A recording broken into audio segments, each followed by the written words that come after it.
Okay, so this is how we always start. We're live. So I usually say something stupid and then I introduce us. So so what can I say that's stupid? Okay, doesn't matter. This is Madison, I'm Victoria, and we are here to do another live, and we are talking about decision making. It surrounds us. Everything we do is a decision. There's a famous Neil Peart song, who's a part of Rush, and in it kind of says, one of the lines is, if you choose not to make a decision, you've still made a choice. So with that in mind, I had to make lots of decisions as I transitioned. And this is where we're gonna kind of bring it to what we're kind of talking about today. Decision making in transition and decision making as you kind of come out, or decision making as you live your life as authentically as you possibly can, right? So when I started my transition, I had to make a lot of decisions. Some decisions were easy and some were difficult. Some decisions required me to do nothing. Sometimes it required me to make a decision and have to plan. Sometimes you make a decision for short run things and sometimes it's for long term things. So in a nutshell, a transition isn't a couple of decisions. It's like, I'm going to transition, and then you snap your fingers and you are the person you want it to be. Oh, please, why did it never work that way, right? It didn't. I had to go through, and then you make a decision, and then a whole bunch of new decisions happen because of that previous one. Every time you make one, you actually alter the future, of course.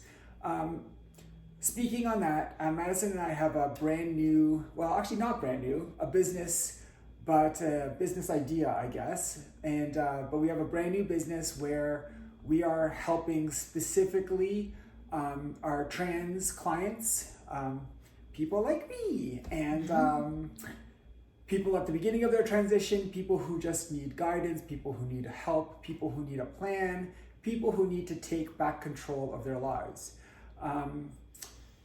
Madison is way better at speaking about these things than I am because I just get lost. But she will take over from here. So yeah, we have had Phases of Fit this whole time. However, we have created a program specifically for trans people like Victoria that want to take their results to the next level. So what we're offering is completely customized approach to your workout routines, to your nutrition protocols, to holding you accountable and bringing you into a part of a beautiful, amazing community of other people like you, and pretty much just clearing out that path for you. Because like she was saying, there are so many decisions that you have to make along the way, and going about that is really hard. And so having someone in your corner that is an expert in fitness and nutrition or has gone through the process will make your experience not only so much less stressful and anxiety. The dog is trying to be part of it. The dog wants to be part of it. Yes. Not only that, but it will also help you get to your destination faster. 100%. So decision making is kind of something that you do on your own, and sometimes you do it with the help of other people. I've lived this transition thing. I did it once. Never doing it again. No. So this transition thing, every person that's done it, it's kind of like you build on the knowledge of other people. You make a decision for yourself. When you're beginning your transition, you feel there's so much fear. Fear of the unknown. You have literally no idea what's coming for you next. You have fears about what's coming for you next. You have the hopes of what's coming for you next, but you can't really tell how it's going to play out. I remember telling my friends that I was gay and trans, and they were like, I expected them to try to throw a punch, and that never happened. So they accepted, and everything went happily from that point on.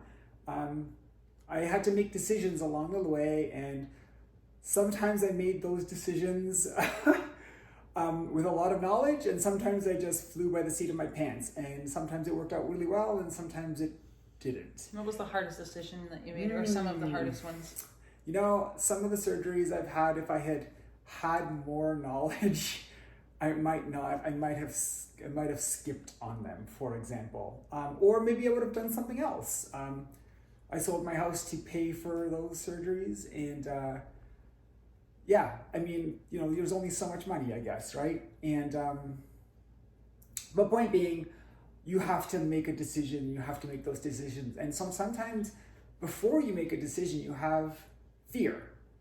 Fear of, I remember, so let's go back to one of my surgeries. I remember when I was getting my breast done, it was the second surgery I ever had. The first one was my face, and then I went for breast, and there's so much fear going into that surgery. Did I pick the right size? Did I pick the right surgeon? Did I do this? Did I do that? Have I developed enough breast tissue? Or you have really 1,000 questions, 1,000 pieces of fear, and all you're hoping for is that it looks good, right? And that's what it was for me. I was like, please just let them look good and let them fit my body and let me be happy with them. They look pretty good. Yeah. So it fit not only did it end up fitting my minimum requirement for happiness, my expectation, not only was it met, but actually it was much better than that. I went to a surgeon that I did some research on, and he did an amazing job, and it kind of reached my hope, which is fear is the minimum, the hope is the maximum kind of thing. But it all kind of plays into this thing. Imagine you go in for that surgery and they botch it. When you wake up, you have these expectations, you have these fears, you have these hopes, but nonetheless, how hard that can be. Sometimes it'd be wonderful to have somebody in your corner. Not just a random Google search like what I did. I remember Googling bottom surgery results. How many vaginas did you I saw a lot of vaginas. And sometimes they were amazing and sometimes they were terrible, but oh yeah. But I mean, at least for what I was expecting, I guess. And point being that they kind of created even some more anxiety in me, to be honest with you, because now I had really no one to speak to and all that other stuff. But let's get back to the stuff that we can control. I can't control what the surgeon does. All I can do is pick the surgeon, do the research, do all that stuff. And decide. Or not decide, and then you still haven't made a decision. Yeah. But let's talk about the stuff that we can control. Yeah. Stuff like our health, our fitness, hair removal, you know what I mean? For example, if that's what you'd like to do. Hair removal takes a long time. So it requires a decision with planning. It requires a decision with a budget so that you have that plan. But I mean, I could work out, I could keep myself fit, I could clean up my diet, I could do all of those things. And those are things like kind of taking control back. We've worked with a ton of trans people, and a lot of them don't even necessarily, you might be someone that doesn't even necessarily want to get a surgery, but you still want to embrace a more feminine look and feminine self.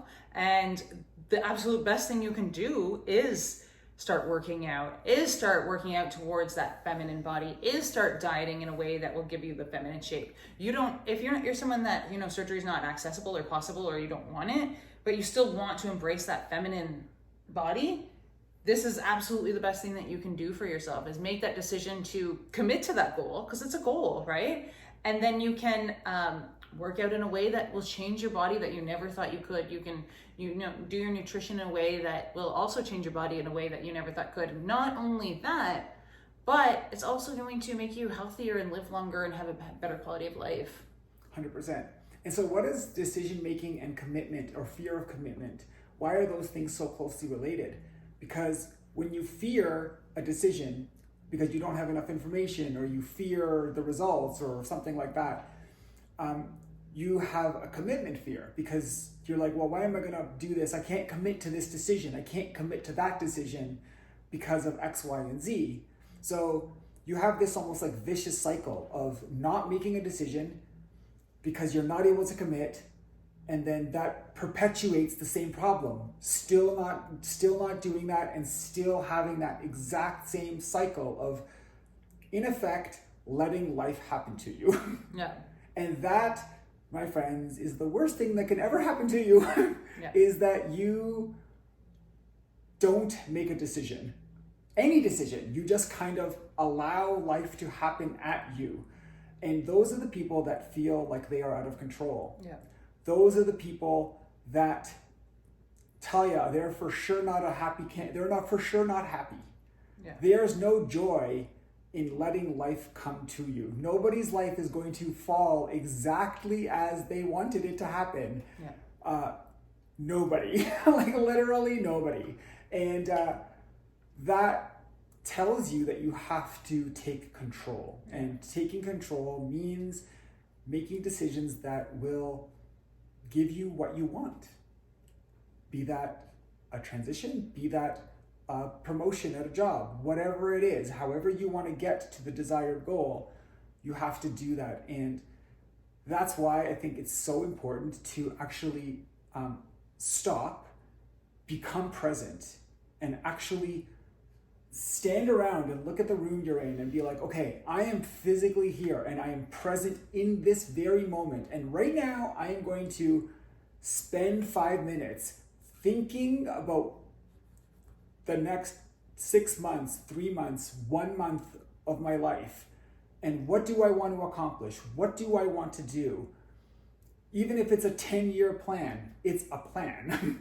Even if it's a 2-month plan or a 2-week plan, it's a plan and it's a decision. And every time you take a step forward to your desired outcome, you're acting with intent. And acting with intent is so powerful. I will say when I started my transition, it was during COVID, a lot of it was. And I remember I told myself one day, and I totally did this subconsciously, and then it became something that I was doing consciously, but I said, every day I will take 1 step forward towards my desired goal. That could be an incrementally small thing, like practicing makeup, just standing and being present as myself, using the correct pronouns and the correct name on myself, just being present and consciously and intentionally acting towards my best interest. And something that she kind of touched on is, breaking down like what those goals look like and why you want them, and not necessarily giving yourself timelines, but breaking them into larger goals and medium goals and small goals. So what is one thing that you can do today to move that needle forward?